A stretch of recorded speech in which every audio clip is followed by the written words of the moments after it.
இயற்கையை போற்றி. வணக்கம். அமுத சுரபி பாரம்பரிய சமையல் யூடியூப் சேனல் உங்களை அன்போடு வரவேற்கின்றது. இன்று உடலுக்கு புத்துணர்ச்சி கொடுக்கக்கூடிய செம்பருத்தி பூ தேநீர் பற்றி தான் பார்க்க போறோம். செம்பருத்தி பூக்கள் பல வகை உள்ளது.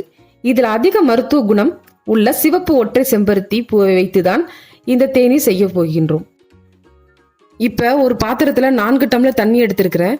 இந்த தண்ணீர் 5 நிமிஷம் கொதிக்கட்டும்.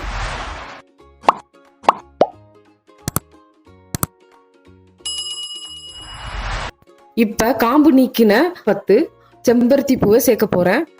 இந்த செம்பருத்தி பூ தேநீர் இரத்தத்தை சுத்தம் செய்து உடலை பளபளப்பாக்கும், உடல் வெப்பத்தை அகற்றி குளிர்ச்சியை உண்டாக்கும், கர்ப்பப்பை நோய்களை சரிப்படுத்தும், இரத்த குழாயில் உள்ள அடைப்புகளை நீக்கி இதயத்தை பலப்படுத்தும் மற்றும் இரத்த அழுத்தத்தையும் குறைக்கும்.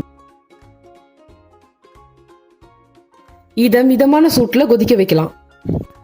இப்ப நிறம் மாறும். சுக்குத்தூள் 1 தேக்கரண்டி, ஏலக்காயும் சேர்த்துக்கலாம். சேர்த்த பிறகு சிறிது நேரம் மூடி போட்டு வைக்கலாம். அப்பதான் இந்த பூவோடைய சாறு இறங்கும். இந்த பூவோடைய சாறு சிறிது நேரத்துல சிவப்பு கலராக மாறிடும்.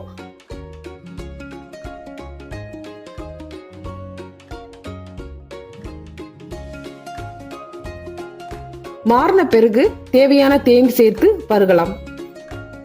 செம்பருத்தி பூ தேநீர் பருகுவதால் கண்களுக்கு குளிர்ச்சியை உண்டாக்கும்.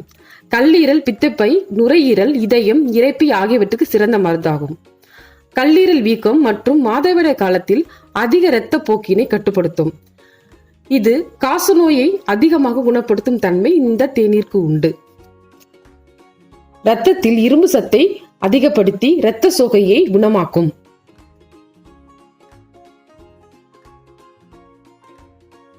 தினமும் அதிகாலை உணவிற்கு முன்பு இந்த தேநீரை பருகி வரலாம். இந்த வீடியோ உங்களுக்கு பிடிச்சிருந்தா லைக் பண்ணுங்க, ஷேர் பண்ணுங்க, சப்ஸ்கிரைப் பண்ணுங்க. மறந்துடாம பெல் ஐகானும் கிளிக் பண்ணுங்க. நன்றி, வணக்கம்.